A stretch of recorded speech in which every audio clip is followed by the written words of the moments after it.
सांगा. तर 9 या दोन अंकापासून एकक स्थानी 9 हा अंक असणारा कोणती संख्या तयार होईल?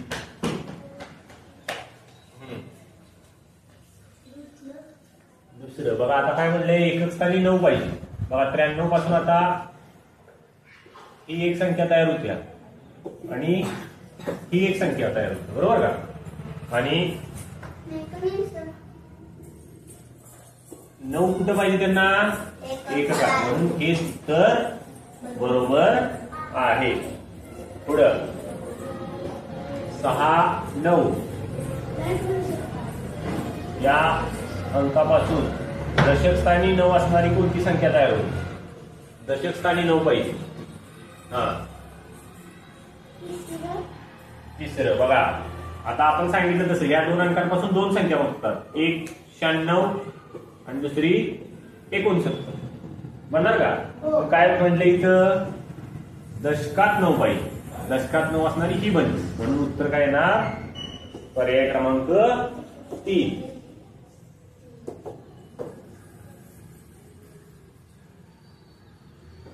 पुढं म्हणायचं म्हणा तरी तिसरं काय म्हणलंय? खालीलपैकी कोणती संख्या तयार होईल? आता इथे एकच संख्या विचारल्या त्यामुळे एकच तयार होणार, बरोबर ना? म्हणजे 2 तयार होतात, पण पर्यायामध्ये सरळ 7, 4 हाय असं लिहिलं, ही संख्या तयार झाली 74. पुढं हे अंक वापरून एकदाच वापरून 80 पेक्षा मोठी किती संख्या तयार होते? बघा,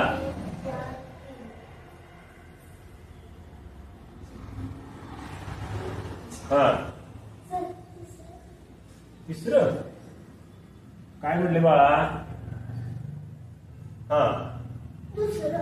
दुसरं प्रश्न कळला नाही मला, प्रश्न समजून घ्या. हे आणि ते एकदाच वापरायचे. एकदा म्हणजे हा एकदा घेतला आणि हा एकदा घेतला, बरोबर? आणि परत ह्या 2 संख्या तयार होणार. पुढे प्रश्नात काय म्हणले बघा? 80 पेक्षा मोठी. 80 पेक्षा मोठी ही एकच तयार होऊ शकते. फक्त प्रश्न फिरवून टाकला. आतापर्यंत आपण बघितलं तोच प्रश्न आहे, फक्त प्रश्नामध्ये बदल केला. कळतंय का? जाणीवपूर्वक तुम्हाला काय सांगितलं? 80 पेक्षा मोठी किती संख्या तयार होते? 80 पेक्षा मोठी एकच होणार, 87. कारण ह्यापासून 2च संख्या तयार होतात, त्यातली 80 पेक्षा मोठी एकच असणार आहे. प्रश्न लक्षात घ्यायचा.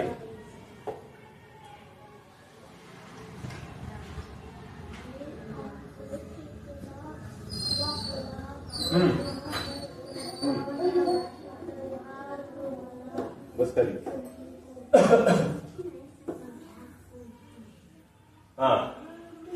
तिसरं काय म्हणले बघा? आता मी परत सांगितलं बघा, हे 2 अंक आहेत, त्याच्यापासून 1, 2.7 आणि 7.2 ह्या 2 संख्या तयार होणार. आता प्रश्न पुढे बघा, लहानात लहान तयार होणारी संख्या. मग आता ह्या दोन्हीमध्ये लहान कोण आहे? मग संख्या तयार कुठली होणार? लहानात लहान. प्रश्न फक्त फिरवला आहे. पुढं इथं पण प्रश्न फिरवलाय. हे मनातल्या मनात वाचा.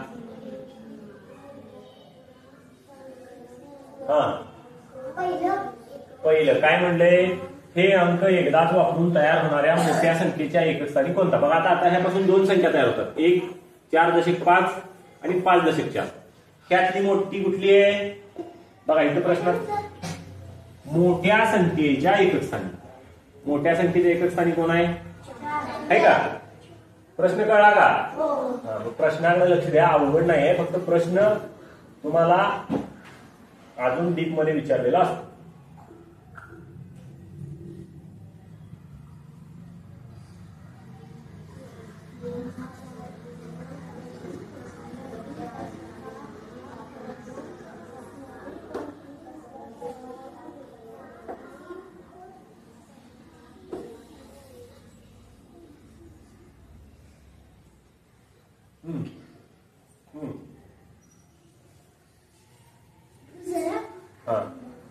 बघा 3, 7 या 2 अंकापासून एकच स्थानी 7 असणार. आता सरळ सरळ इथंच संख्या तयार होते.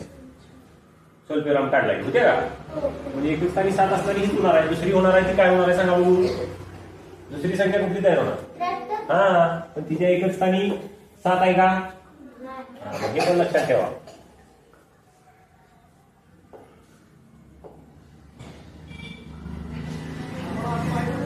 बघा नाही आला, आलाय आलाय. हा बघा आता प्रश्न व्यवस्थित समजून घ्या. प्रश्नामध्ये काय केलंय, फक्त त्रिकोण दिलाय तुम्हाला. अजून एक एक्स्ट्रा काय म्हणले, मग त्रिकोणाच्या बाजूचे कोणतेही 2 अंक घेऊन लहानात लहान कोणती संख्या तयार होईल. मग आता सरळ पर्यायात बघायचं. 9 किती अंकी आहे? 1 अंकी. 15 2 अंकी. 14 1 अंकी. पण लहानात लहान बघा 1 आणि 3 घेऊन 13 होऊ शकते. कळतंय का? लहानात लहान विचारले त्यामुळे 1 5 1 4 तर तयारच होत नाही. हा गेला पर्याय, हा पर्याय गेला. उरले 2 पर्याय. आता 2 पर्याय मध्ये हा शब्द बघा लहानात लहान आहे का? लहानात लहान 13. आता परत तसाच प्रश्न तयार केला.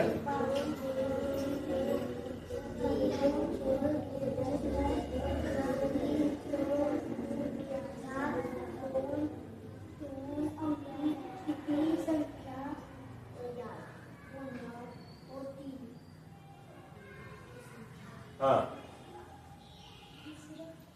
दुसरं बघूया. आता आपण काय म्हणले त्यांनी लक्ष घ्या. आपण आता तुम्हाला तयार करून दाखवतो. इथं प्रश्न जरा अजून बघा काय म्हणले, चौकटीच्या बाजूने कोणतेही 3 अंक घ्यायचे बरं का. आता आपण 3 अंक घेऊ. बघा हा एक 3 घेतला, हा एक 4 घेतला आणि हा एक 3 अंक घेतले. आता ह्याच्यापासून संख्या कुठल्या कुठल्या तयार होतात बघा. 31 14 आणि 34 झाले का? बघा आतून बघा 13 झाली का? परत 14 इथं झाल्या. आता बघा 41 आणि 31 आहे का? बघा 3 दशकात घेऊन 3 संख्या तयार झाल्या. 1 दशकात घेऊन 1 2 आणि अजून एक तयार होणार. हा पण काय म्हणले, एकदाच. हा इथं एक डबल वेळा वापरता येणार नाही आपल्याला. बरं ठीक आहे. अजून बघा 4 दशकात घेऊन 1 बनली आणि 43. काय केलं कळलं का नाही कळलं? 3 1 आणि 4 3 अंक घ्यायला सांगितले आणि त्याच्यापासून किती संख्या तयार होती बघा. 3 दशकात घेतलं मग 31 झाली, 34 झाली का? आता 1 दशकात घेतलं, 1च्या पुढे 3 मांडला 13 झाली, 1च्या पुढे 4 मांडला 14 झाली. ही आपण धरायला नको, डबल अंक होतोय. आता 4 दशकात घेतलं, 4च्या पुढे 1 मांडला 41 झाली, 4च्या पुढे 3 मांडला 43 झाली. म्हणजे किती संख्या तयार होणार? 1 2 3 4 5 आणि 6. कळतंय का?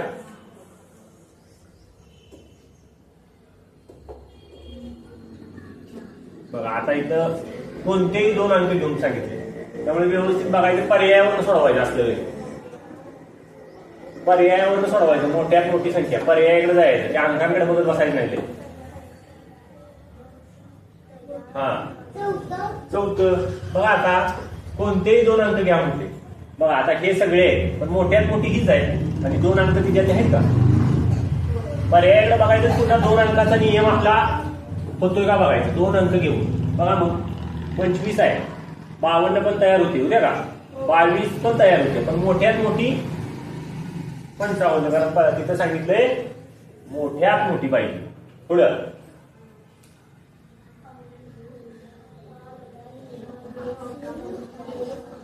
बघा याचं उत्तर आता पाठ व्हायला पाहिजे होतं मगाच्या पर्यायावरून. बघा एवढा अवघड आहे. हा दुसरं कसं बाळा? हा अरे बाळा बघ की काय म्हणते बघा प्रश्न तुम्हाला. 5 3 हे अंक एकदाच वापरायचे. एकदाच वापरायचे म्हणजे याचा अर्थ काय? हा एकदा वापरला आहे का, एवढ्या वेळात वापरून 2च संख्या तयार होऊ शकतात. तिसरी संख्या तयार होत्या का? कुठली तयार करू शकता का तुम्ही? मग आतापासून आपण बघितले की बघा 2 अंक कुठलेही दिले, 81 28 बरोबर का. पुन्हा बघा 9 आणि 4 अंक दिला स्वल्पविराम टाकून, तर याच्यापासून 49 आणि 94. 2 अंकापासून एकदाच वापरून 2च होतात. त्यापेक्षा जास्त होतील का तयार? तुम्ही करायचा प्रयत्न केला तरी तयार होणार नाही, तर अंक संपतात तुमचे. एकदा तुम्ही 9 दशकात घेणार आणि एकदा 4 दशकात घेणार.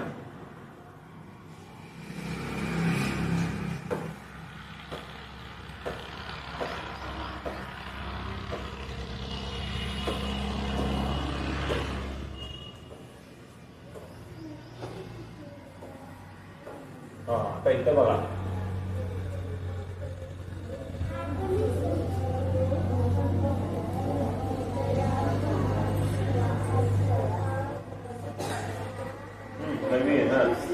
दुसरं. मग आता काय म्हणले, 2, 5 हे 2 अंक एकदाच वापरून तयार होणाऱ्या लहान संख्येच्या एकक स्थानी कोणता अंक असेल? बघा व्यवस्थित बघितलं नाही, आता उत्तर सांगितलं तरी. दुसरे कसं काय दुसरं सांगायला प्रश्न? शांत बस आता. चौथं प्रश्न बघा की मी सांगतो कायम प्रश्नाकडे लक्ष द्या. एकदाच वापरून इथं म्हणलंय एकक स्थानी अंक कुठला, हा प्रश्नाचा महत्वाचा भाग. बघा पहिल्यांदा संख्या तयार केली तुम्ही, लहानात लहान त्या 2 संख्या तयार झाल्या. त्यातली काय म्हणलंय बघा, लहानात लहान संख्या म्हणजे तो पहिला टप्पा झाला प्रश्नाचा. म्हणजे इथं आपण लहान संख्या शोधली. दुसरा टप्पा प्रश्नात काय आहे, त्या संख्येच्या एकक स्थानी कुठला अंक, हा दुसरा टप्पा. इथं आपलं उत्तर येणार हे.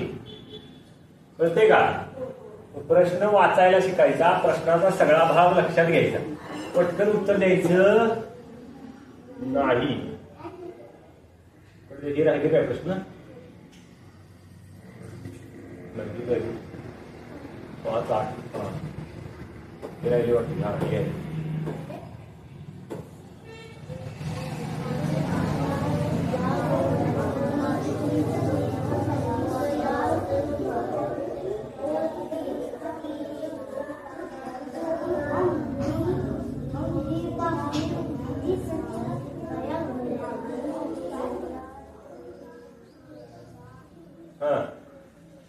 पहिले का 3 अंक आहेत आता त्रिकोणावर, 2 नाही.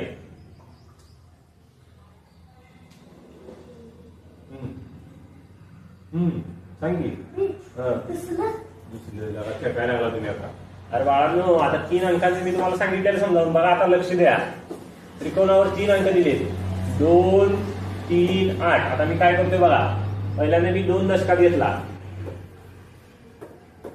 त्या 2 संख्या तयार झाल्या का, 23 आणि 28.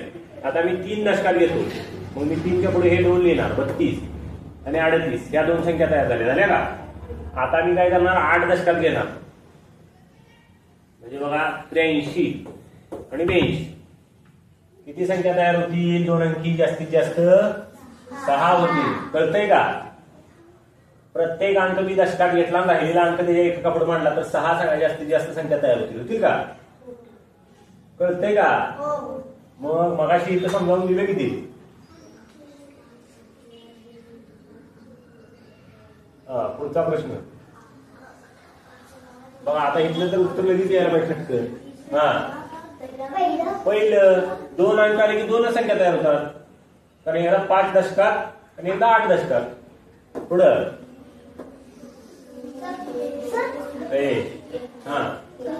पहिलं प्रश्न वाचलाच नाही. दुसरं प्रश्न वाच की बाबा, प्रश्न वाच. पुढं काय म्हणलं इथं, 0, 9 हे 2 अंक एकदाच वापरून मोठ्यात मोठी. बघा 0 आणि 9 म्हणलं तरी ही संख्या 1 अंकीच आहे बघा, कारण 0 इकडे आहे म्हणजे हे 9च आहे. माहिती का तुमचा हजेरीचा नंबर परीक्षेत मी मांडायला सांगतो बघा, बॉक्स असतात 2. इथं मी असं सांगतो 0 आणि 1 लिहा. का लिहा? तर इथं 0 आणि 1 ज्यावेळी 0 एखाद्या संख्येच्या इकडं असतं त्यावेळी त्याला काही किंमत तिकडं असतं. बघा हे किती झालं, 10. हे किती आहे आणि हे किती आहे, हे 1च. 0, 1 म्हणजे 1च. म्हणजे एखाद्या संख्येच्या आधी जो 0 असतो त्याला किंमत नसते. फक्त आपण तिथे गरज आहे 2 अंकात लिहायची म्हणून 0 मांडला. पण एखाद्या संख्येच्या नंतर 0 येतो तेव्हा त्याची किंमत वाढते. वाढली का? 1 नंतर 0 लिहिल्यावर 10 झालं आणि 1च्या आधी 0 लिहिलं तरी 1च आहे ते. तसा इथं 0, 9 तुम्ही आता संख्या तयार करणार 0, 9 म्हणजे ती 9च आहे. पण आपल्याला विचारलंय मोठ्यात मोठी 90 झाली का तयार? 90 कळलं का? पुढचा प्रश्न घ्या.